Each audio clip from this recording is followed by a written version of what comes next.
In our last section, we are going to talk about the LA wildfires. I'm not pulling up any videos. I'm not pulling up any photos. They are devastating. You have seen them. They are the only thing playing on the news. They are the only thing on my Twitter timeline.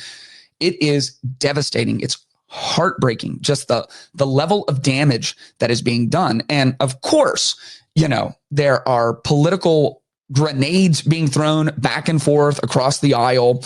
There are rampant theories about exactly what's happening and everyone taking their sides. There are some who are claiming that it's completely man-made. It's all arson. There are some who are like, it's completely natural. And like, neither of those are right. There are people in jail right now for setting some of these fires. Like, arson was involved in this, right? Just because you're a climate activist doesn't mean you have to close your eyes and plug your ears and not see what's right in front of you. And just because you may be more on the side of questioning climate change doesn't mean that it's some other crazy conspiracy of lasers from space or something like that. It's not, right? So regardless of what's going on, I think the bigger question is, what's the lesson? And there's too many lessons to name in one video. And so I want to give a perspective that I think is missing from the discourse, at least at this level. This is in part bad governance. There have been, a mountain of people, some of them incredibly intelligent, who have been outlining for California, for Governor Newsom, how to mitigate against these fires. Like, this isn't hidden. People have written on this. They've put videos out. They have talked to him in person about this. Like, the evidence is out there for people going, here is how you maintain your forests so that when there is inevitably a lightning strike or a campfire out of control or something, you don't burn the second largest city in America to the ground. And the reason that much of this has not been put into practice is because of the conflict of interest that the environmental activists hold sway in the California government. How indebted Governor Newsom is to the radical extremists on the environment. And so what happens is, I have said so many times on this podcast, environmentalism is the new religion. You can't just not have a religious impulse. It's in you. And that religious impulse is actually a relational impulse. It is an impulse pointing you towards your heavenly Father that we are disconnected from because of our free choice actions to engage in sin. That is the actual impulse. But we satiate that impulse with religious exercise. And in the West, we've gotten rid of religion. So we are post-Christian. We're not post-Christian, we're pre-pagan. And in the pagan world, you worship the earth. And there's like theological parameters to this, because for the majority of the pagan world, what they worshiped as God was the earth itself or the cosmos itself. They worshiped stars as God. They worshiped the sun, which is a star, as God. They worshiped the moon as God. They worshiped trees as God. They worshiped the ocean as God. They worshiped the lions as God. They worshiped the monkeys as God. The uniqueness of what we see in the Pentateuch, the beginning of the Old Testament, is a God who is not of this world, but a God who created the world, a God who is beyond, who is the God of the heavens and of the earth. You see, when Joshua and the Israelites are about to attack Jericho, and he sends the spies in, and the spies are talking to Rahab, and Rahab says, we have lost heart. We are panicked because of you. We've heard about what your God has been up to, and truly we believe that your God is the God of the heavens and the earth. He's not like the mountain God. He's not the flower God. He's not the wind God. He's like somehow God of it all. And so Rahab and the Israelites are terrified because there's never been a God like this before.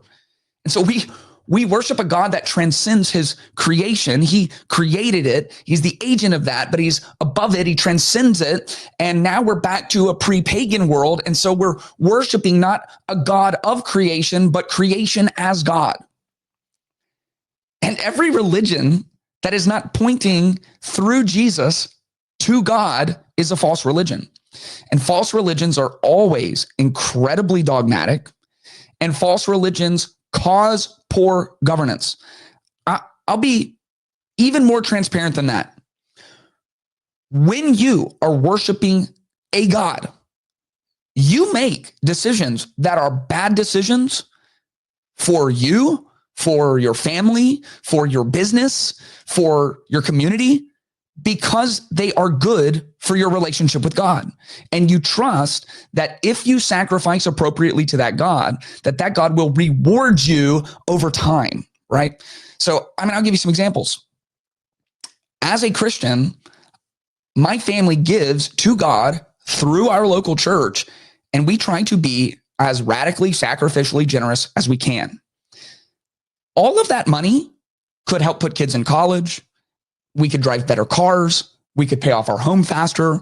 We could eat fancier meals. We could buy cooler clothes. Like, giving away every year a significant portion of our income. If there is no God, it's a really poor decision making for my family. But I am convinced there is a God, and that God has rewarded us because of our generosity and will continue to do so even super abundantly in eternity. I am the senior pastor of a church. We have made some horrifically bad financial decisions as an organization because we felt God calling us to do it. And we trusted he would take care of us in the long term. And spoiler alert, he has. He's blessed us like miraculously as a movement. We've seen so many cool things. The point I'm making is when you worship any kind of God, you will inevitably make what seems like poor decisions because of your faith that God is calling you to do it. The environment is a false God. It is an unhelpful God, an unreal God, a vindictive God, an angry God. Nature, when left alone, just takes over. Nature, when untamed, kills us, It's like we were given in the Garden of Eden the right to maintain nature, to have dominion over it. And radical environmentalism has become a religion that says, no. We don't have dominion over nature. Nature has dominion over us. And so if coming in and spending some money to consistently rake and clear the floors of the forests that surround your city full of human beings is what is best for the human beings, but somehow it offends the nature gods, you can't do it. If doing intentional burns throughout the forest so that if one area catches on fire, it's not able to jump to the next and the next and the next, then you should do that. But the nature God says you can't. You can't hurt nature, even if it means nature ends up hurting humans. And so, yes, this is a political problem, and anything that affects the people you're governing is a political problem. It's the definition of being political, but it is also a theological problem. It is the problem of a nation of people who have rejected the one true God and instead now are worshiping the false gods, the illusory gods, the gods who lead you to make terrible decisions, and yet they cannot reward you for your faith. They will only bring devastation. And so I don't know how much Gavin Newsom actually loves nature and believes in all of this. I don't know. It's tough because he's the guy who believed COVID was the most dangerous thing in the world and no one could go out to eat, but he went to the French Laundry with his buddies, right? So we don't know. He's a hypocrite like basically every politician. So it's not like he's unique, right? But he's the one who oversaw this. And at the beginning of his last term was like, we're going to do this. We're going to take out forest fires. But didn't. And didn't do some of the things that are obvious and that everyone knows works and that people have begged him to do. And it is because of the dogma and the religious fervor of people who are worshiping our environment as if it is God. And anything other than the one true God will make a terrible God, a vengeful God, a wrathful God, a God that always, always, always will lead to destruction. And it would be in our best interest to instead rediscover and submit our lives to the one true God. If you enjoyed this video, make sure you are subscribed so you can stay up to date with all new content. And if you want early access, exclusive content, and monthly live Q&As, make sure to check out patreon.com/Clayton Tyner.